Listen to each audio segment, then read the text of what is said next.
Ave Maria, cheia de graça, o Senhor é convosco. Bendita sois vós entre as mulheres, e bendito é o fruto do vosso ventre, Jesus. Santa Maria, Mãe de Deus, rogai por nós, pecadores, agora e na hora de nossa morte. Amém. Nossa Senhora da Guia, rogai por nós. Em nome do Pai, do Filho e do Espírito Santo. Amém. Dona Alderzi estava fazendo uma pergunta sobre...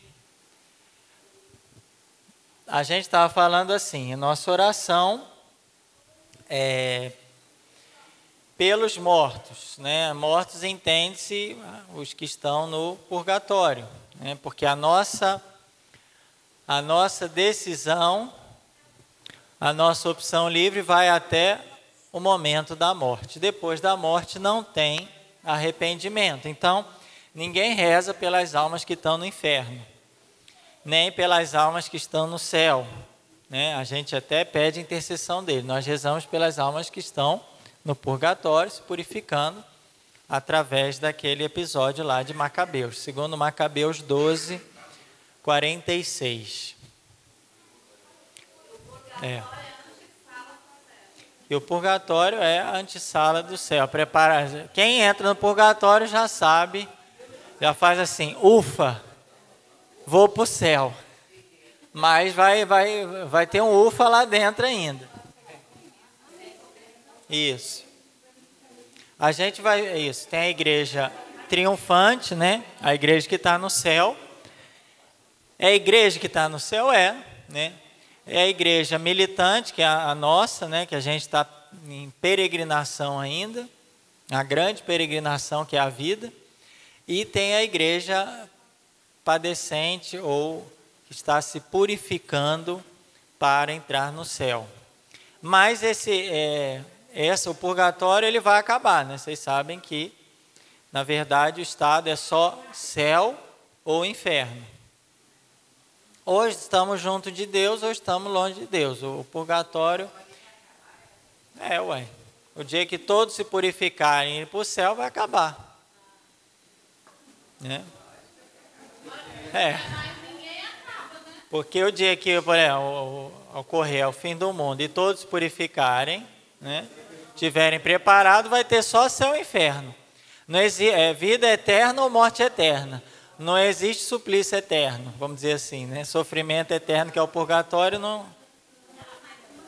Sim, a Alderzi lembrou. Tem gente que vai direto para o céu, né? Tem pessoas que vão, a morte já vai direto para o céu, né? Por quê? Porque já se purificaram todos nessa vida, né? Então, já anteciparam, vamos dizer assim, a grande purificação, purgatório. Então, se a vida da pessoa já foi em purgatório, nessa vida, então já vai para o céu. Também, né? Pode ser. Se a pessoa oferece a Deus, né, o sofrimento, a câncer, uma doença, com certeza. Tem pessoas que sofrem muito nessa vida e já vão direto para o céu. Sim. As purificações dessa vida já diminuem, vamos dizer assim, as purificações na outra vida, né? Não, a gente só sabe, a gente só tem certeza aqueles que estão no céu, que a igreja declarou como santos, né? Que a igreja canonizou, vamos dizer assim.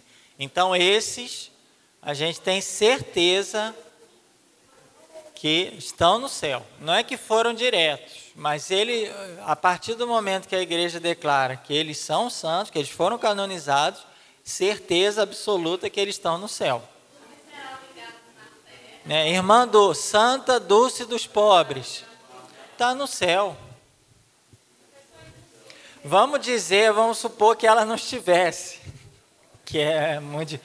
Com a declaração da igreja, a gente tem a fé e a certeza que ela está no céu. Na hora que o Papa declarou ela santa, Eu até brinco, né? Mesmo se ela não estivesse, daquele momento em diante, ela foi para o céu, pelo poder das chaves da igreja, a autoridade da igreja. É interessante, eu já tinha lido, mas ontem veio mas também uma confirmação, uma luz especial. Por que, por exemplo, a pessoa morre, né? Passa por julgamento. Por que a igreja canoniza alguns santos? Né? Algumas pessoas a igreja declara que são santos. Não é só porque eles estão no céu. Porque se fosse por isso, a igreja tinha que pegar a vida de cada um e fazer um tribunal, né? Um juízo ali. Bom, vamos ver se pelo menos vamos saber se ele está no céu. Porque no inferno a igreja nunca declarou que ninguém está no inferno. Nunca a igreja falou, fulano está no inferno. Porque a gente nunca sabe, a igreja não pode declarar isso por causa da misericórdia de Deus. A gente sabe que tem os anjos decaídos, estão lá, né? Isso pela própria revelação. Mas por que a igreja canoniza alguns santos? Porque sabe que está no céu porque ela faz um longo processo de vida, ouve testemunhas, vê como é que foi a vida daquela pessoa. E principalmente, qual a influência que aquela pessoa tem no contexto histórico. E essa parte que eu queria chegar. Por que, por exemplo, a igreja coloca a canonização, por exemplo, de Santa Dulce dos Pobres? A irmã Dulce, a Santa Dulce. Para dizer que ela está no céu só? Não. É porque dentro do nosso contexto histórico e geográfico também, né, questão de nós estamos nesse período no Brasil, dentro da nossa sociedade, ela para nós é um exemplo de vida. Ela para nós, a vida dela é uma luz para iluminar as nossas decisões, como que a gente tem que ser igreja hoje. Então a igreja coloca ela como um farol para ajudar a iluminar a nossa vida e a ver como que a gente tem que viver o evangelho de Jesus Cristo, que foi há 2000 anos atrás, como que esse evangelho pode ser vivido hoje, aqui no nosso tempo e no nosso país, por exemplo. No contexto que a gente está vivendo. Porque a irmã Dulce é recente. Tem gente que teve com ela. São João Paulo II, por exemplo. Eu pedi a benção para ele. Eu tive com ele pessoalmente. Pedi a benção, ele dá sempre o tercinho, tem um tercinho dele. E hoje é santo. E o que a igreja quer dizer com isso? Que ele é uma luz, é um farol para a minha vida, para a vida das pessoas, para a vida da igreja. Como que a gente tem que ser? Morreu em 1992. Acho que todo mundo nasceu, tirando o Davi, todo mundo nasceu antes de 92 aqui, né? Tem uns que... Não, tirando o Davi, né? Todos nós nascemos antes e às vezes bem antes de 1992. Então, ela foi nossa contemporânea a nós. E o que ela fez na sua vida? Por que a igreja coloca ela hoje nos altares, né, como santa?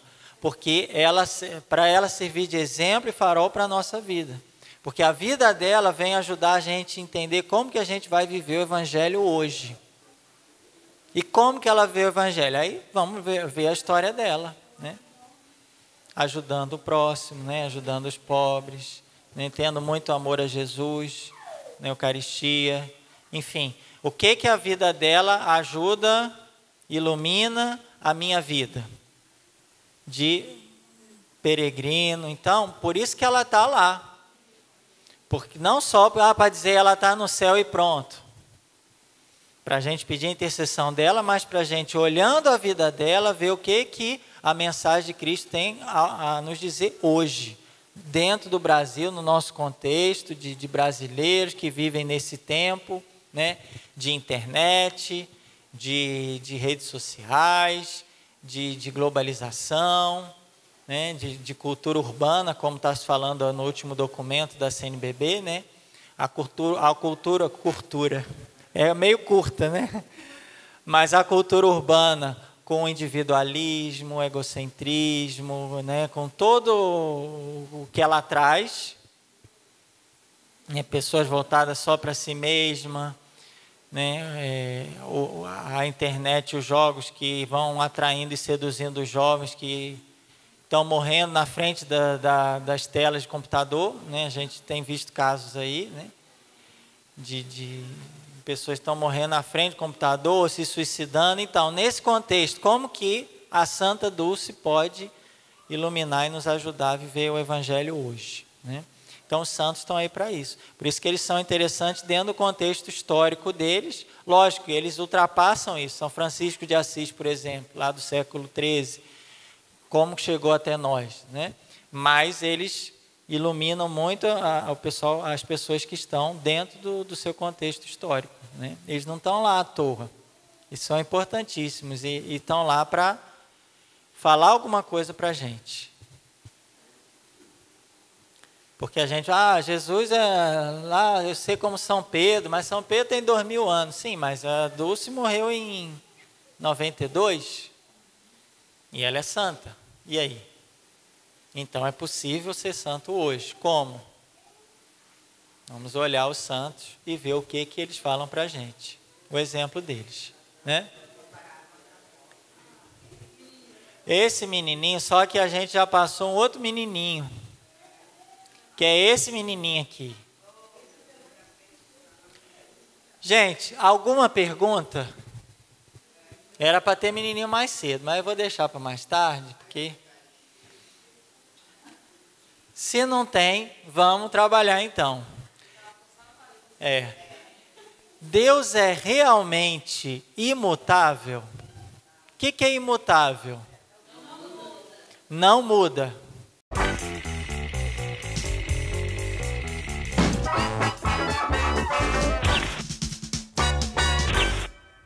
Deus é realmente imutável? Quando lemos a Bíblia, podemos perguntar-nos por vezes se Deus realmente sabe tudo, se é onipresente e imutável. Essas características são claramente expressas em algumas passagens, mas, ao mesmo tempo, lemos sobre Deus andando pelo paraíso à procura de Adão, como ele fica com raiva, mas depois se arrepende de sua raiva e assim por diante.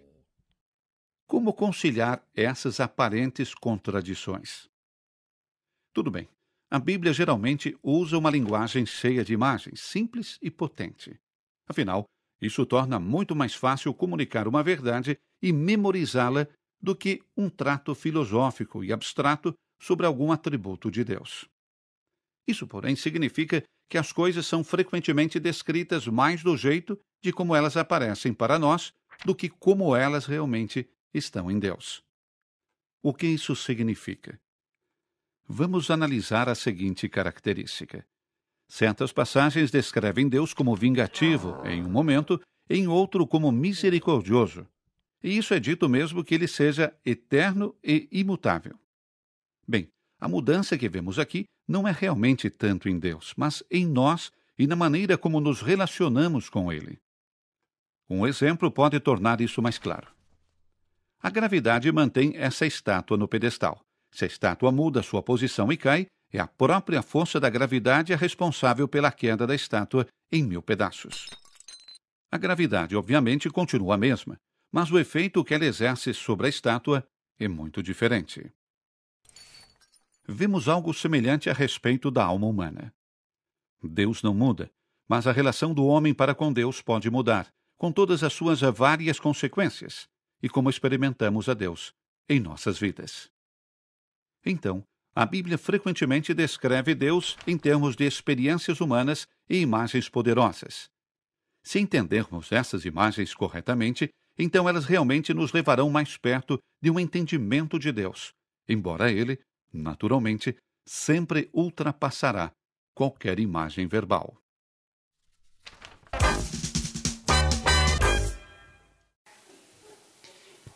Então, Deus é imutável, sim ou não? Sim. Ele não muda. Deus é sempre o o mesmo, Deus é, né? O que muda? Nós é que mudamos, né? A nossa experiência de Deus é que muda, nossas relações com Deus é que mudam, né? Mas, por isso que às vezes a gente vê Deus mais de um jeito, mais de outro jeito, né? Mas nós é que mudamos, né? Muito bem. A Sagrada Escritura, a Bíblia, fala da influência nefasta daquele que Jesus chama o assassino desde o princípio. Ele introduziu a morte no mundo, Jesus chama de assassino. Desde o início, porque ele estava lá com a vozinha sedutora, no ouvido de quem? De Eva e Adão. E ele chegou ao ponto de tentar desviar Jesus da missão recebida do Pai, né? O diabo quis tirar Jesus, desviar Jesus da missão que ele recebeu do Pai. Foi para destruir as obras do diabo que apareceu o Filho de Deus. 1 João 3. Dessas obras, a mais grave em consequências foi a mentirosa sedução que induziu o homem a desobedecer a Deus. Então, de todas as obras do diabo, sedutoras, de tentar induzir o homem a ser levado pela tentação e cair no pecado, a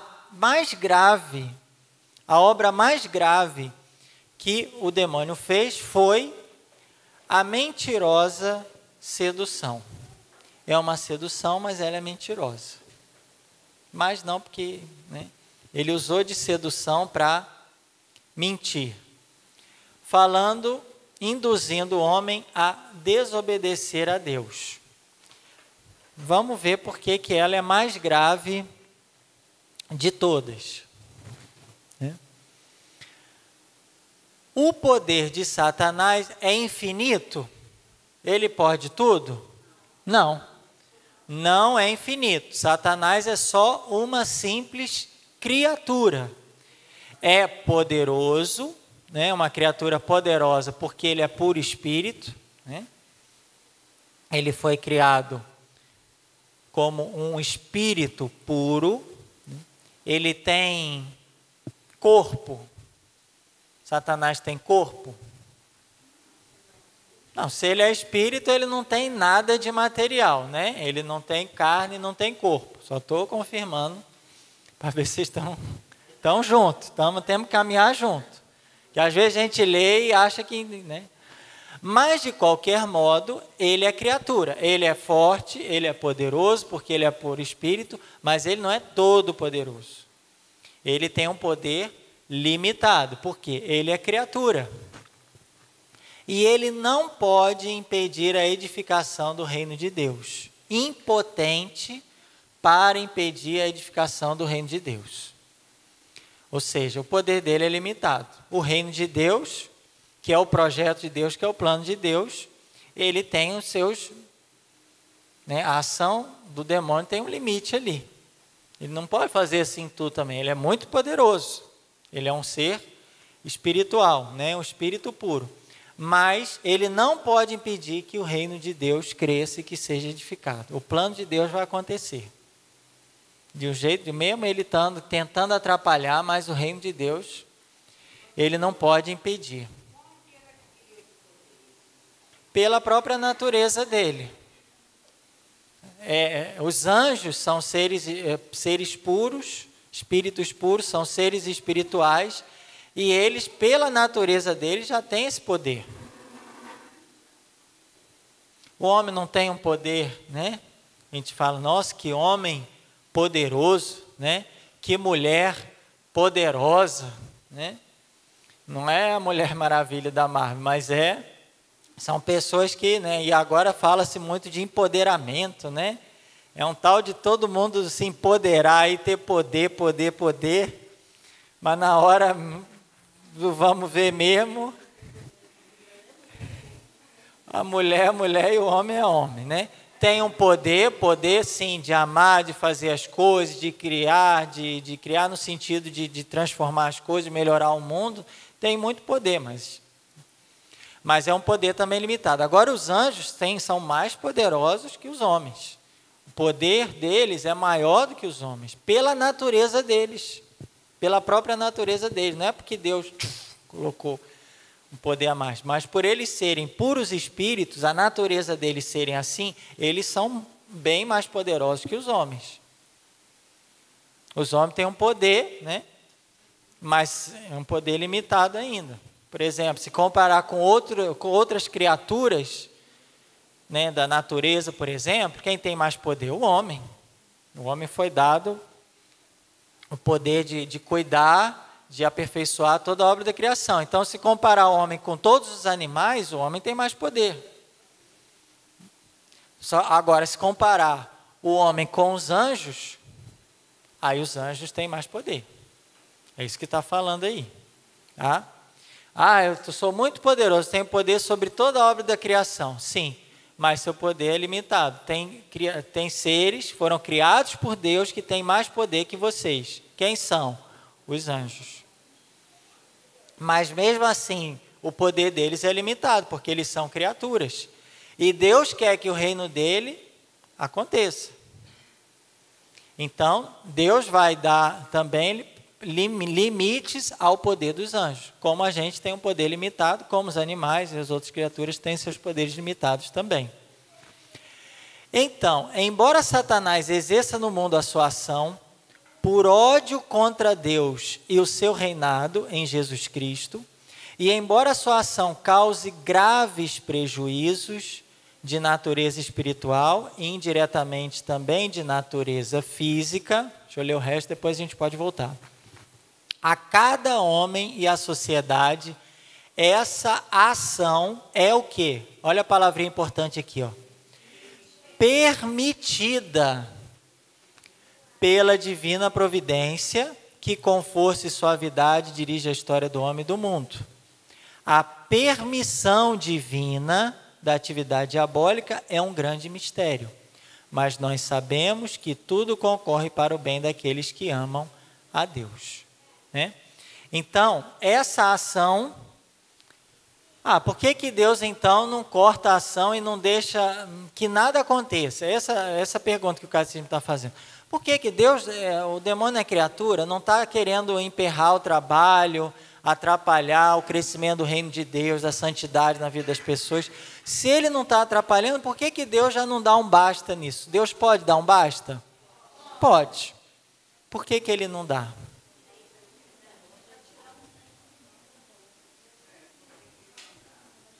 Por que Deus... Aí o catecismo fala, não é Deus que cria o mal.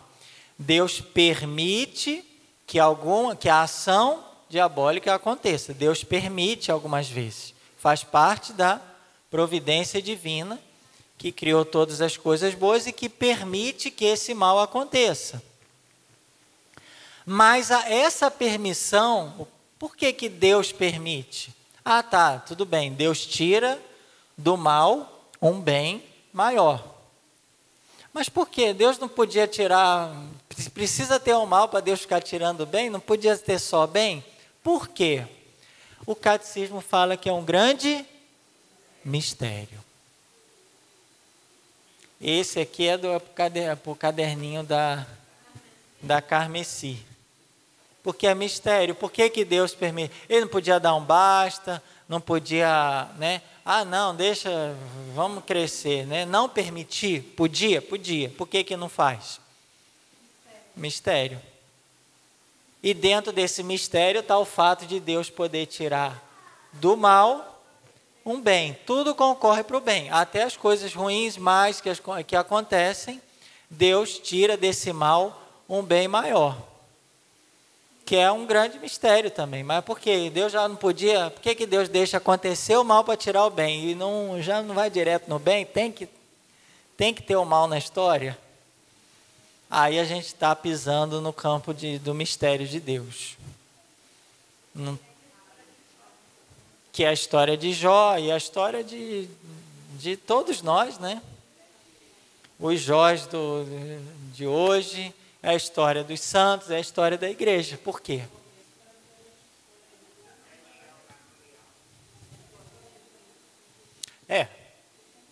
Tem essa colocação da irmã Mirabel, talvez, né, porque Deus quer que a gente seja livre, então Ele quer mostrar os dois caminhos, para que a gente possa escolher o caminho certo. Sim, nós somos esse Adão, nós somos essa Eva, nós só não pode falar que a gente é serpente, porque embora a gente tenha o veneno da serpente. É porque assim, Deus perguntou, então não sei o que, Adão, cadê você? Ah, eu vi que estava nu. O que ele fala? Foi a mulher. Aí Deus falou, e mulher, por que você fez isso? Aí foi a serpente. Vocês vão entendendo que a culpa vai sendo jogada sempre para o outro, né? Ah, a culpa não foi minha, a culpa é da mulher. A mulher, não, a culpa não foi minha, a culpa é da serpente.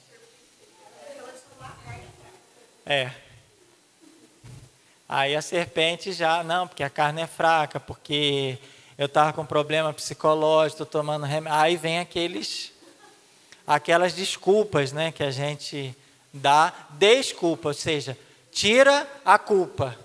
Né, o nome já diz, vou dar uma desculpa, vou tirar a minha culpa. Aí eu jogo no outro, ou eu jogo na serpente, foi o mal que está aí. Né?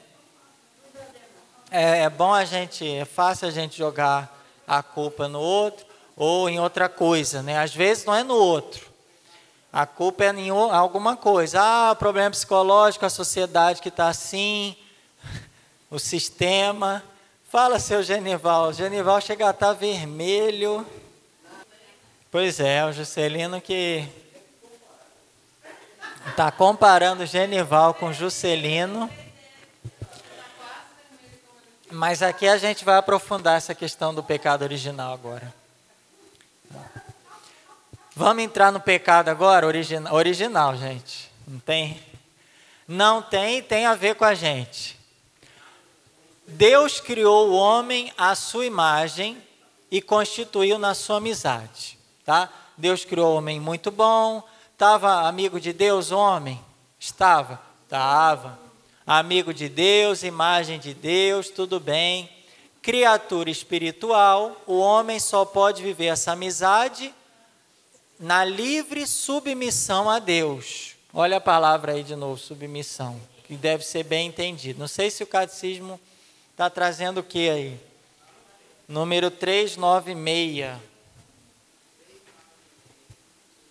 396. Está livre submissão, né?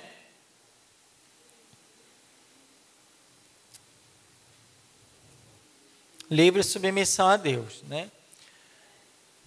Ou seja, o homem tem que seguir as leis de Deus, aquelas leis que Deus colocou para ele, nessa amizade e numa livre submissão, quer dizer, submetido a Deus, mas de modo livre, não porque ele foi coagido, mas porque ele tem a liberdade. Aliás, só existe liberdade nessa submissão a Deus, quando a gente procura fazer a vontade de Deus. Não existe liberdade fora disso, porque liberdade fora disso, a gente já sai da liberdade. Quem está no pecado não é livre. Quem está no pecado, acho que a gente já viu isso outras vezes, né? É escravo do pecado. Quem está no pecado já saiu da liberdade que só existe em Deus. E é isso que exprime essa proibição, né? Deus colocou lá uma proibição de comer da árvore do conhecimento do bem e do mal. Porque no dia em que comer, morrerá. Né? Então, não havia morte, não havia dor, não havia sofrimento. O homem estava em harmonia com Deus, consigo mesmo, com a natureza, com o próximo. E aí, esse homem, ele tinha a liberdade de submeter a Deus. Essa submissão a Deus, essa livre submissão a Deus, como fala aqui, livre submissão a Deus, como é que era expressa? Através de uma proibição. Olha, você é livre, porque se não tivesse restrição nenhuma, como que o homem ia mostrar que ele era submisso a Deus. Aqui eu nem posso não ser submisso a Deus. Né? Ou seja, abaixo dessa missão de Deus, abaixo desse projeto de Deus, seguindo o projeto de Deus, você é livre. Submissão entendida dessa forma. Eu faço parte de um projeto de Deus. Eu faço parte de um projeto de Deus. Eu sou livre seguindo esse projeto de Deus. Mas se não existir restrição nenhuma, proibição nenhuma, chega uma hora, mas vem cá, não tem nem como eu não, porque tá tudo bem, tá tudo bonito, não tem nada assim que, tem uma coisinha só que você não pode fazer. Tem uma coisinha só que nesse projeto todo tem. Tudo isso aqui, você pode comer todos os frutos, você pode divertir, você pode tomar banho no rio, você pode rodar esse mundo inteiro, viajar, conhecer países, povos, fazer o que você quiser, tudo. Está tudo dentro do meu projeto. Só tem um detalhezinho. Você não pode comer da árvore do conhecimento do bem e do mal. Só isso. Você não pode comer o fruto da árvore do conhecimento do bem e do mal. Porque no dia que você comer, você vai morrer. Gênesis 2,17. Foi avisado. Está lá. Então, isso faz parte do projeto de Deus. Né? Ele colocou essa restrição, né? Para o homem mostrar que ele está submetido a Deus, que o homem está dentro, que ele está dentro do projeto de Deus, que ele está em amizade com Deus. Só tem uma coisa que eu não quero, a gente é amigo, mas tem uma coisinha só que eu não gosto. É como se Deus falasse assim, tem uma coisinha só que eu não gosto, você faça. Aquela árvore ali do conhecimento do bem e do mal, não come daquele fruto, daquela árvore. Só isso. Aí você pode fazer o que você quiser e anda por esse mundo afora. É como se Deus colocasse ali né? Olha, você vai mostrar essa amizade comigo se você não comer daquele fruto. Só isso. O resto, a gente é amigo para sempre. Como se tivesse um pacto, uma aliança entre dois amigos e falou, só não gosto disso aqui. O resto a gente pode ser amigo para sempre. Mas tem esse detalhezinho aqui que, né?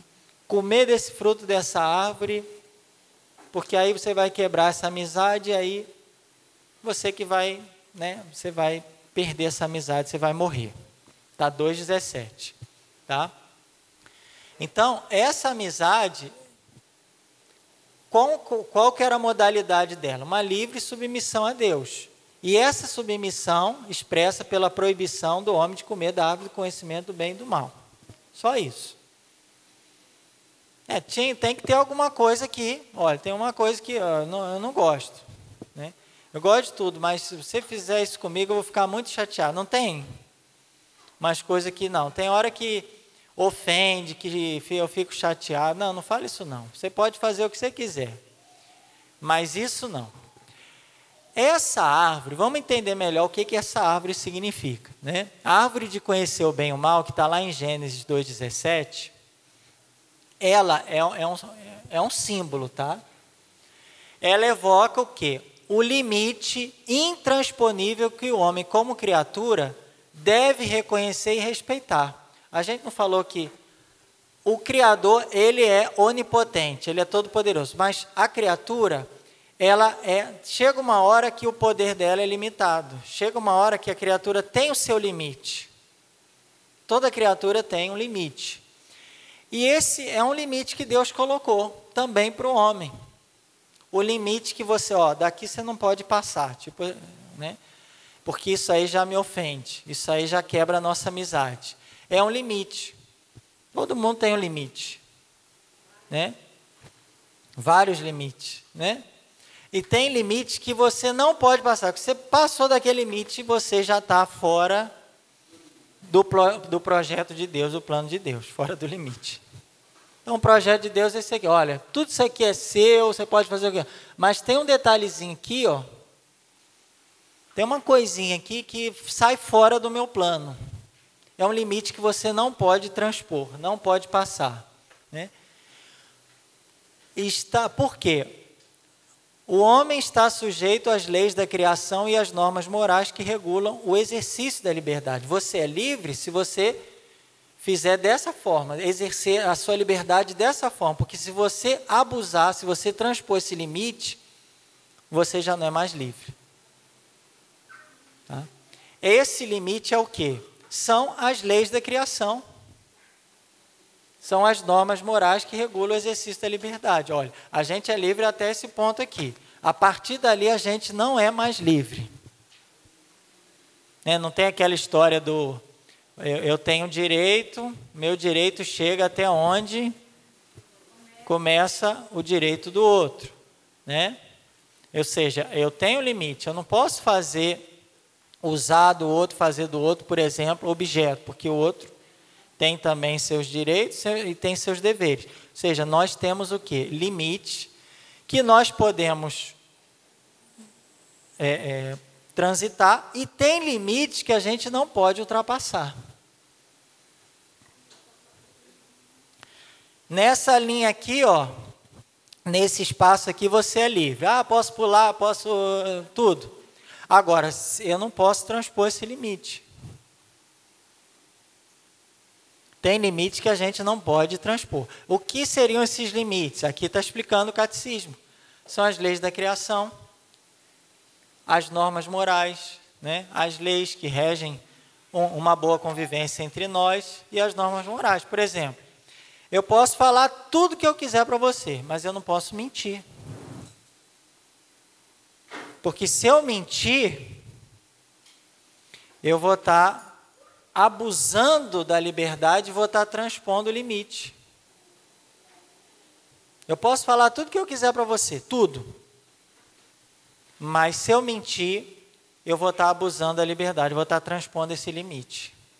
Porque a mentira não é a verdade. Você vai entender que ela é verdade e você vai cair no engano e a gente vai quebrar a nossa relação de amizade.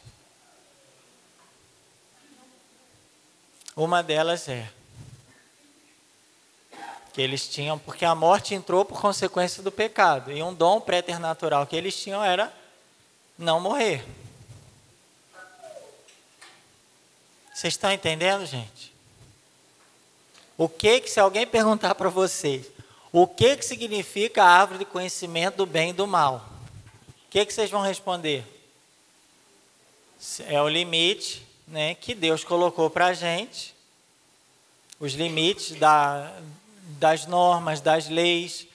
Por exemplo, a lei da criação. A criação tem os seus limites também. Eu posso comer dos frutos? Posso. Mas eu posso derrubar uma floresta inteira? Tem um limite. Porque aquilo vai trazer consequências graves, né, para a natureza e, consequentemente, para o homem. Então, essa árvore de conhecimento do mal são as normas morais que a gente tem, as leis da criação, ou seja, os limites que o homem tem diante daquilo que Deus deu. Então, pegou a liberdade, abusou, porque transpôs os limites próprios da natureza. Essa criação, leis da criação, não é só a árvore, somos nós mesmos que fazemos parte da criação. Eu tenho que respeitar até onde eu posso ir, mas abusar disso pode trazer consequências graves, né?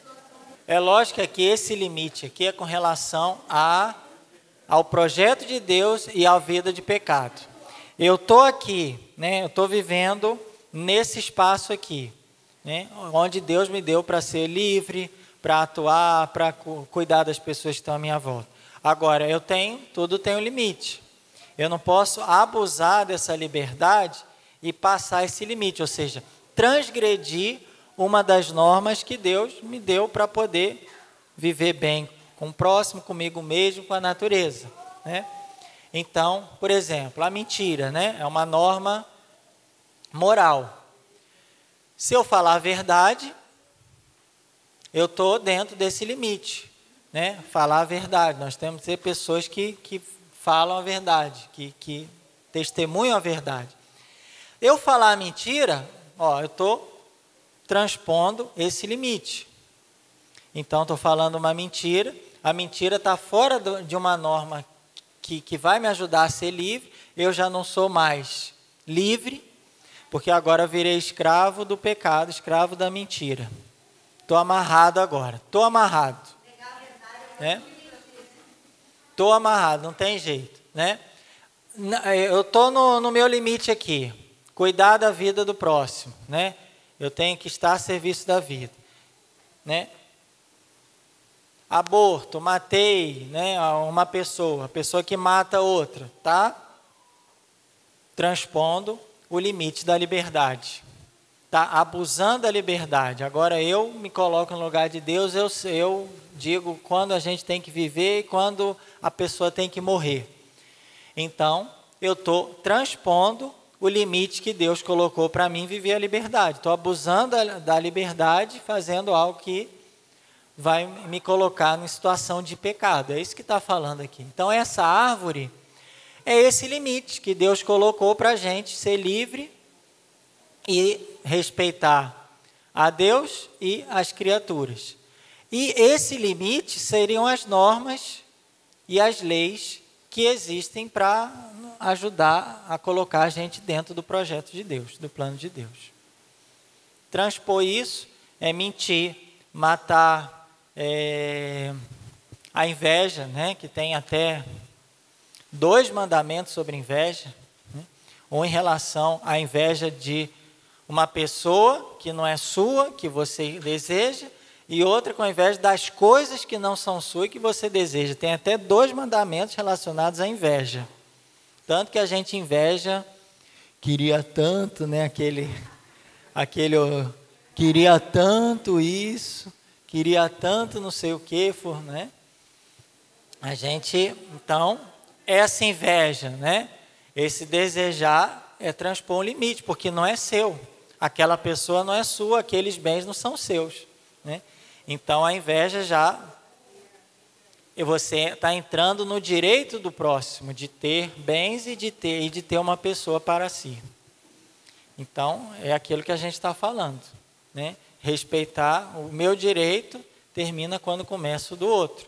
O meu limite termina quando começa o limite do outro. Eu não posso chegar e pegar na casa de uma pessoa tudo que ele tem, não, vou pegar porque agora é meu. E a sua mulher também agora é minha, pronto. Não é isso, né? Aí eu estou comendo do fruto da árvore do bem e do mal. Eu estou transpondo esse limite. Brilhanteão. Depende. Depende, porque assim, quando a gente está no pecado, a gente tem sempre um pecadinho, tem sempre um pecadinho de estimação ali guardado com a gente, e a gente, pecadinho, não sai daqui não, é tão bom, né? Faz um carinho nele, né? Né? Vem cá e tal. Aqui a árvore é só um símbolo das leis e normas. Não tem leis assim, não faça isso. Tem leis que proíbem. Tem outras leis que falam, faça assim. É porque, por exemplo, o mandamento, amar a Deus sobre todas as coisas. Primeiro mandamento. Vamos comparar com o mandamento que acho que fica mais fácil da gente entender. Né? Ou seja, está mostrando o caminho do bem. Não matar significa o quê? Que matar é o mal. Está mostrando o caminho do mal que você não deve segui-lo. Então, o conhecimento do bem e do mal seria uma espécie de discernimento que a gente tem que fazer diante da vida, das situações da nossa vida. Eu tenho uma situação na minha vida, eu tenho que fazer um discernimento. Qual o caminho que eu devo tomar? Qual decisão eu devo seguir? Essa ou aquela? Aí a gente tem o conhecimento do bem e do mal, que é o quê? Deus deu para a gente a capacidade de discernir, mesmo que a gente não tenha religião nenhuma.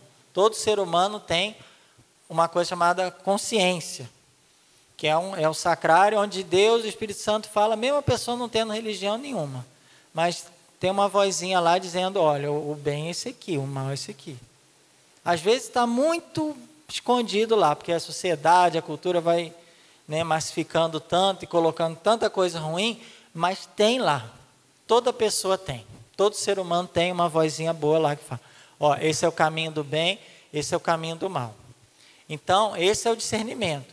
E essa árvore está lá para dizer que tudo tem um limite na nossa vida. E tem coisas que são do bem, que nós podemos fazer, e fazendo nós somos livres. Tem coisas que são do mal, que se a gente fizer, nós vamos ser escravos, porque vamos estar no pecado, vamos ter ultrapassado esse limite. Todo mundo tem limite, né? A gente tem que saber o limite das coisas boas que a gente pode fazer, das decisões, dos pensamentos, das palavras, né? O primeiro pecado do homem. Tentado pelo diabo, veio a tentação? Veio. O diabo, com a voz sedutora, veio com a tentação. E aí o homem deixou morrer no seu coração a confiança no seu Criador. O homem confiava em Deus? Antes, confiava. Mas aí, com a tentação, ele perdeu a confiança, né? Como vem aquele diálogo lá, seria bom até a gente ler. Você está aqui com ele aberto, Madá? 3, de 1 a 11. Olha lá. A serpente era o mais astuto de todos os animais selvagens que o Senhor Deus tinha feito. Ela disse à mulher: é verdade que Deus vos disse, não comereis de nenhuma árvore do jardim? A mulher respondeu à serpente: podemos comer do fruto das árvores do jardim.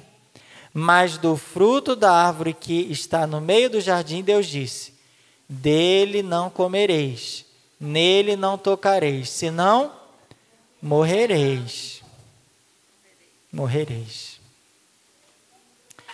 Então, olha só o que ele, né, como é que ele vai perder. Não é verdade? Será que é verdade que Deus, será que Deus não ama vocês? Ele falou para não comer nenhuma árvore. Não, a gente pode comer de todas, mas uma não pode. Olha, a vozinha sedutora vem sempre com o quê? Com uma pergunta. Será que não é verdade isso aqui não, gente?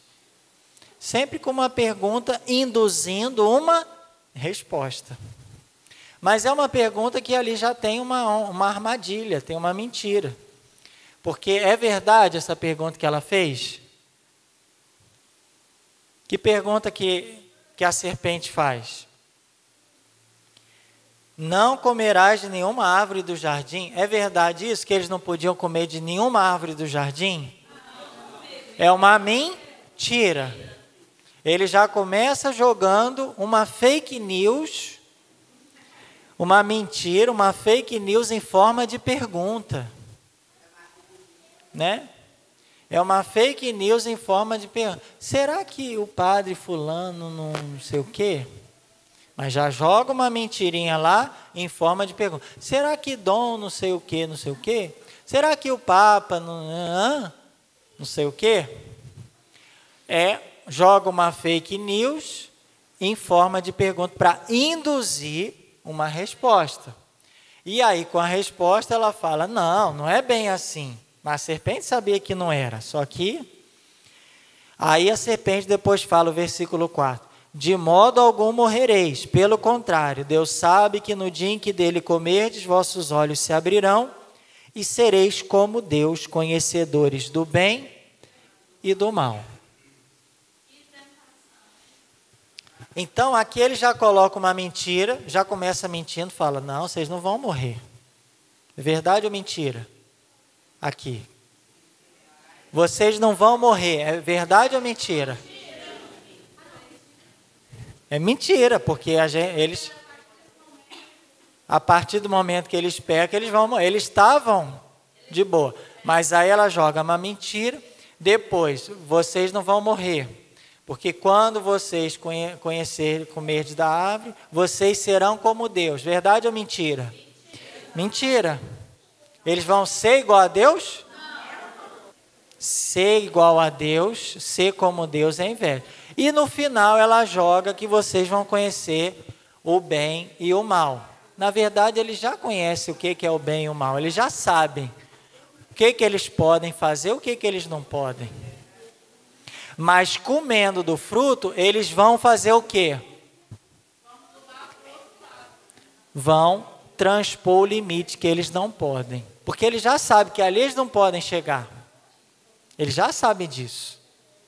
Mas eles comendo vão transpor o limite que não pode. E ela quer justamente fazer isso.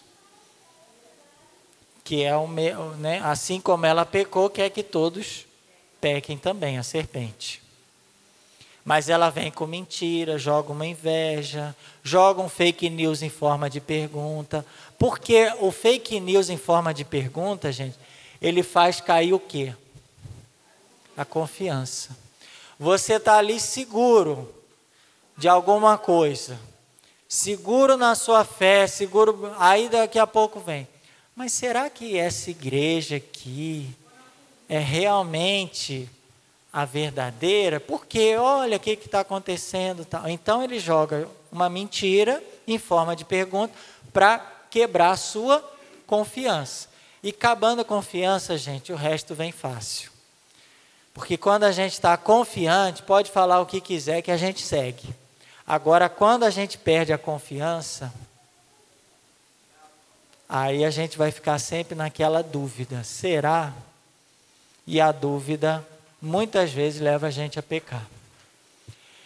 Então, abusando da liberdade, desobedeceu ao mandamento de Deus, que estava, não é que eles não conheciam o bem e o mal, sabiam já que era um bem e o mal. O mal era transpor aquele limite lá.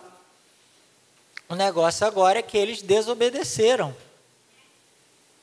ao mandamento de Deus, e isso foi o primeiro pecado do homem, e daí todo pecado será uma desobediência a Deus e uma falta de confiança na sua bondade. Guardem isso. Todo pecado é desobediência a Deus. Ah, mas eu menti para o meu irmão. Desobedeceu a Deus. Todo pecado é desobediência. Ah, mas eu queria ter o carro que ele tem. Eu queria o Corolla Toyota FGJD 5842. Confere aí, Genival. Preto. Não, esse aí eu não quero, não. Eu queria aquele. Sim, mas querer, desejar, invejar isso é uma desobediência a Deus. Todo pecado agora é uma desobediência a Deus. Você não ofende só, faz o mal contra a natureza ou faz o mal contra o próximo. Você fazendo o mal contra a natureza e o próximo está desobedecendo a Deus. E todo pecado também é o quê? Uma falta de confiança. Como assim falta de confiança? Falta de confiança, por exemplo, no amor de Deus. Nossa, mas será que Deus nos ama? Ele não deu todas as árvores para você comer, por que Ele tirou uma de fora? Então Ele não ama vocês. Olha aí, quebrou a confiança, pronto. Confiança no amor de Deus. Então, todo pecado é uma falta de confiança no amor de Deus. Quem peca é porque não, em algum momento, não confiou no amor de Deus. E por isso caiu no pecado. Transpôs o limite. Que se Deus ama, se eu sei que Ele... Não, eu sei que Ele me ama, eu não preciso comer esse fruto para saber disso. Eu já sei. Oi? Tem tantos outros, tem de umbu, tem, né? Então, todo pecado é o quê? Duas coisas. Tirei para você não colar, né? Porque senão fica fácil demais, né? Todo pecado é o quê? E falta de confiança. Todo pecado é uma desobediência a Deus e uma falta de confiança na sua bondade. Você não confia mais na bondade de Deus. Você não está confiando mais em Deus. E o que é a árvore do conhecimento do bem e do mal? É o limite que a gente não pode transpor, ou seja, as normas e leis. As leis da criação e as normas morais. Brilhante, gente. Por isso que, ó, esse irmão aqui está o quê, ó? Será que Deus é bom? Será? Irmão, não duvida não. Melhora a testa aqui, ó. Não duvida não, porque se você começar a duvidar, não vai dar certo. E neste pecado, o homem acabou preferindo-se a si próprio do que a Deus. Escolheu a si próprio. E desprezou a Deus. Optou por si próprio contra Deus, contra as suas exigências de condição de criatura e contra o seu próprio bem. Constituído no estado de santidade, o homem estava destinado a ser divinizado por Deus na glória. Né? Deus que fez o homem à imagem e semelhança dele, queria divinizá-lo, ou seja, que ele participasse plenamente da sua glória. Pela sedução do diabo, o homem quis ser como Deus, mas sem Deus. Em vez de Deus e não segundo Deus. Esse é o problema. Deus queria fazer o homem mais próximo dele possível. Deus queria divinizar esse homem. Tornar esse homem mais divino ainda. Ele olhou para o homem e a mulher e falou, nossa, é muito bom. A criação que eu fiz é muito boa. Mas Deus tinha um plano de fazer ele ainda mais divino ainda. Participar mais da sua divindade. O problema é que, como São Máximo diz, o homem quis ser como Deus, mas sem Deus. Como que eu vou ser como Deus sem Deus?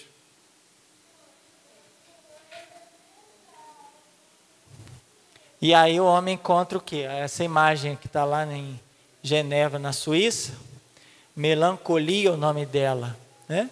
O homem voltando-se para dentro de si mesmo, sem Deus, encontrou o quê? Vazio, né? O Genival está inspirado hoje, hein? Né? O homem quis ser como Deus sem Deus. Que interessante, né? Quis ser como Deus sem Deus, em vez de Deus e não segundo Deus. Eita ferro.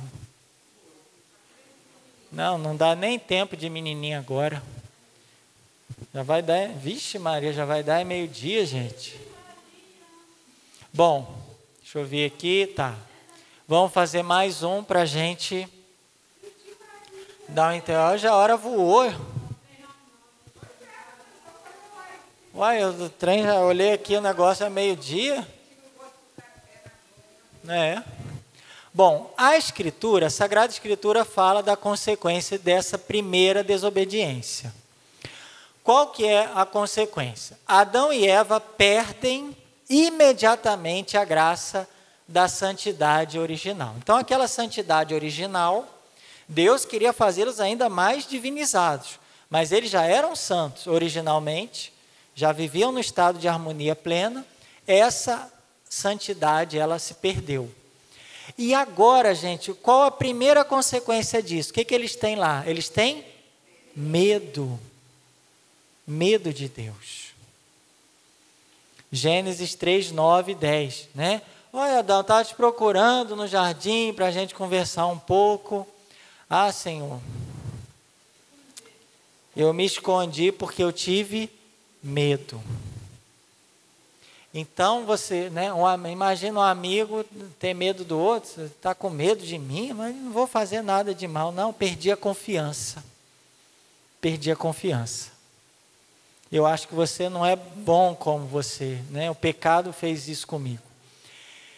E ele ficou com medo daquele que fizera, de quem se fizera uma falsa imagem.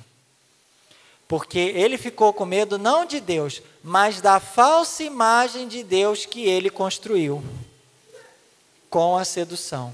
Ele não ficou com medo de Deus, porque ele estava bem com Deus. Ele ficou com medo de quê?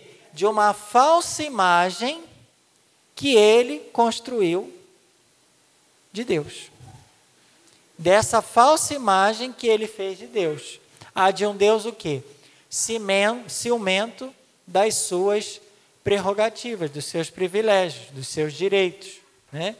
De um Deus ciumento. Aí eu fiquei com medo, porque o Senhor é ciumento, né? O Senhor tem todo-poderoso, eu fiquei com medo, mas não de Deus. Aí a gente começa, o pecado faz a gente construir uma falsa imagem de Deus, de um Deus ruim, um Deus que não ama a gente, um Deus que não quer o nosso bem. E aí a gente vai ficando com medo, não de Deus, mas dessa imagem que a gente tem de Deus. Quem tem medo de Deus, não tem medo de Deus, mas medo da imagem falsa de Deus que ele construiu. Porque a pessoa que tem medo não é de Deus que ela tem medo, mas de uma imagem que ela construiu ou que construíram para ela. Às vezes a criança, né, é educada numa imagem falsa de Deus, de um Deus que não cuida, de um Deus que não, né, que não ama, que não é bom, que é um Deus só que é, castigo. Falou em castigo, ela já está pensando em Deus. Exatamente. Aí a gente tem que tomar cuidado, porque o medo é uma coisa, o temor de Deus ou a Deus é outra coisa completamente diferente. Medo é essa imagem falsa de um Deus que só quer o mal da gente, castiga a gente, quer torturar a gente, quer ver a gente lá para baixo. Isso é uma imagem falsa de Deus, que é diferente do temor do Senhor. O temor de Deus que é completamente diferente. Que está lá no livro, começa lá o livro dos Provérbios, né, a falar do temor do Senhor. Quem quiser conhecer mais o temor do Senhor, a partir do livro dos Provérbios, nossa aula já está lá no YouTube, no livro dos Provérbios, primeira parte, né? Salete foi, né? Então, gente, é isso. O pecado trouxe a morte e gerou esse medo, não de Deus, mas de uma imagem falsa de um Deus que não é bom, de um Deus que não nos ama, de um Deus que só quer o nosso mal, o castigo, e colocar a gente mais para baixo possível. Esse não é Deus.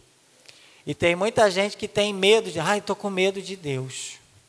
Mas por que você está com medo de Deus? Fala para mim, quem é esse Deus que você está com medo? E você vai perceber que não é o mesmo Deus. É um Deus que essa pessoa criou.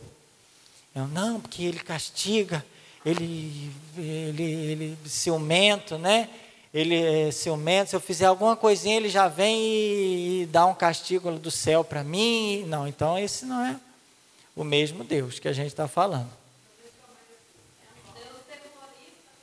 É um Deus terrorista. Boa, madame. Oi? Porque aí não é o problema com Deus. O problema, a gente viu, Deus é imutável, né? O problema é a minha relação com Deus. Eu estou com medo não de Deus, mas da minha relação, do mal que eu fiz contra Deus. Que aí eu já criei um Deus que não é bom. Porque se eu pequei, eu já desconfiei de Deus. Então Deus já deixou de ser um Deus bom. E Deus é bom demais, né, gente?